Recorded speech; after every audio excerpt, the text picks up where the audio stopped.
Okay, everybody, Nadasfan here, back with you today. We're jumping in back into the Twin Cities Tech Tigers Dynasty in NCAA 11 football. The Twin Cities Tech Tigers are 3-1, and they play in-state rival. As a matter of fact, the team they share a stadium with now, the Minnesota Golden Gophers, in Big Ten matchup here. Both teams come into the game 3-1. So they're not only fighting for Minneapolis bragging rights, but they are fighting for Big Ten positioning as well, as the winner will move to 4-1 in this game. So the Gophers considered the home team in this game, as though I said they are both sharing TCF Bank Stadium this year with the addition of the TCT Tigers to the Big Ten. So here's kickoff. The Gophers will get the ball first, and the tickets situation in this, because the Gophers were the home team officially, they got allotted the majority of the tickets, which is why you'll see a lot of maroon and gold in the stands, although there are some TCT fans on hand as well. And as the very first play from scrimmage from the Gophers, TCT blitzes and misses, and there goes Stoudemire to the house. A huge play. Here you'll see Weber take the heat from the blitz there and takes a hit, but Stoudemire makes the catch short, makes a guy miss, makes another couple guys miss, and he is gone. That's an explosive start for the Gophers, and not the way TCT would want this game to start. But the Gopher fans nonetheless are pumped about that, as TCT, the 17th ranked team in the nation, coming into this game, quickly finds himself down 7-0 after one play from scrimmage. So the Tigers trying to match a drive of their own, but that ball is not able to be hung on to by the tight end. It's 4th and 2. They do punt back to the Gophers. So here the Gophers on 3rd and 8, trying to get themselves a first down, and they do. So are they driving again? It certainly looks that way. Weber under center. Play action to Dwan Bennett, and he hits his man out of the, I believe that's the tight end, coming across to the sideline. And as again, there's some heat on a blitz, but again, Weber is able to stand in there, make a pass, get it out in time, and keep the drive rolling for the Gophers. So far, so good for the home team. Here, Weber again, more time to throw. How does he make that catch? I don't know, but they rule it a catch. He is 1 yard short. So as you watch this nice catch here, which probably should have been batted down, but great catch nonetheless. 4th and 1, they've got a decision, and they're going to go for it here. So on 4th and 1, they're passing. Weber standing in there, and oh, he makes an ill-advised throw right over the middle. Bowie, the linebacker, picks this one off, as you see him just lying in the grass waiting for that chance there, and there he picks it off. So Weber wishes he had that one back, most definitely, as they were going in to go up 2 scores, but it is not to be. So play action for Brett Cannon, and he finds Frazier there after said play action for a first down pass. As you see the tight end come across the formation here over the middle, Cannon hits him, and that is a first down as the host of Gophers take him down. So getting towards the end of the first quarter here, Cannon rolling left, and oh boy, just ask Brett Favre or anybody that's been in this situation before, the last thing you want to do is throw across the field on a situation like that, and even though he thinks he has someone wide open, that ball is stepped in front of and picked, and that is not good for Cannon and the Tigers offense. So the Gophers with the short field here going to work, and that is the end of the first quarter with a 7-0 Gopher advantage there as we come into second quarter play. So the Tigers need to be careful here and not falling behind 2 scores if they can help it here. But the Gophers are driving once again here as the second quarter starts. We got a little bit of trash talking between the neighboring schools here as emotions are high. So 7-0. Weber stands in there, makes a big connection there over the middle into tight traffic. As you see again, a very nice catch here on this play. So 2nd and goal now for the Gophers, and nice little pitch play here. Only problem is they're going to be called for a very costly penalty here. As we get the call, it is holding against the Gophers, and instead of another crack at the 1 yard line, they're going to get moved back here to repeat 2nd down. So a very costly mistake as they were going in again with a chance to get up by 2 scores here on a ranked opponent and rival. So here is Weber out of the shotgun, throwing right out the back of the end zone on 3rd and goal. So they will be settling for a field goal attempt, which is good here. So the Gophers do get a 2-score lead, but it is 10-0 and not 14 like they had hoped. So there is the replay of the kick, and back to is Brett Cannon under center to work once again. Again rolling to his left, and throwing to his right, but did he complete that? Did he not learn from the last possession? Well, I guess not. Mark him down as in the mold of a gunslinger here, because he's taking his chances, and his receiver just about gets his head ripped off, but hey, he makes the catch.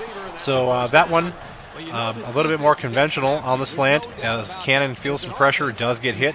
Larkin makes a nice catch on the slant, and they are moving the chains here. Will TCT be able to get in the end zone on this trip? So only 15 seconds left, and he's flushed out to the right, hitting Flowers there for a short gain. And as the time ticks off, they will call timeout and get a field goal attempt to end the half, and they do connect. So they are on the board, trailing only now by 7 points, 10-3 at halftime. TCT able to crack the scoreboard just in time here before the halftime gun. So 10-3, the Gophers have the lead, but Cannon and the Tiger offense has the ball first, and handing off to Andre Bracken, and he is finding a nice hole to the left side. Just following his big horses up the middle there, and he's got lots of running room until he hits the secondary. So a nice run to set the tempo here for the second half. Cannon now again flushed right, looking to run it. Nope, he's going to throw back to Ingraham, his tight end, for the first down there. On a nice play there, getting out away from the pressure and able to make the completion. This one a bit more wide open, although Bennett, had he been able to stay in bounds, could have run another 10-15 yards on this catch, but he does step out of bounds right there after making the catch, and that's a first down. So they are not quite in the red zone here, but they are gunning for it, and again the tight end over the middle will give them 1st and goal, as Cannon just rips this one over the middle here, and a nice catch, and not really contested there until he's caught the ball. So 3rd and goal now. Cannon, play action again to the right side. Are they going to get him? No, look at this, he finds a receiver. Diving catch in the back of the end zone. How about that for a touchdown pass? Again, the boot right is effective for Cannon. The play fake, he rolls, he gets hit by 2 guys, but puts a ball on the money where his receiver can get it, pays the price, and gets the touchdown, the tying score, as the Tiger fans are pumped. So there it is, 9 plays, 76 yards. Cannon doing a lot of work there, getting away from the rush and getting things complete. And oh boy, that should have been a pick 6. No doubt about it, that should have been a pick 6. Does not go the Tigers' way, so they'll have to play some more D here, and that ball overthrown by Weber, and that is a 3 and out. So the Tigers back to offense once again with some momentum. They've tied this thing up.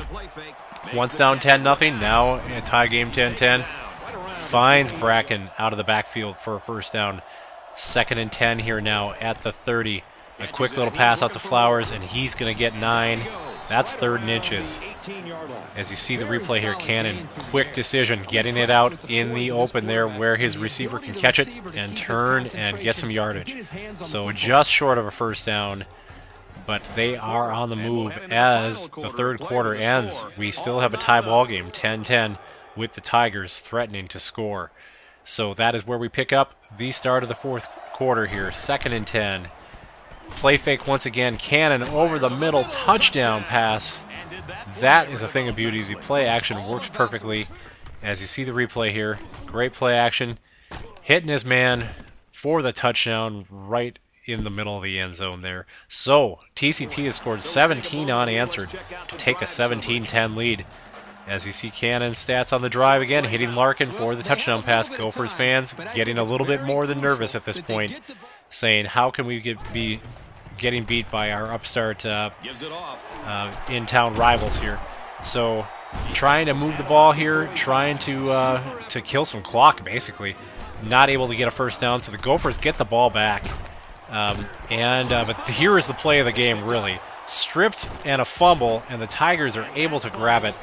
Boy, you cannot be turning the ball over at this point of the game, trying to go in for the tying score.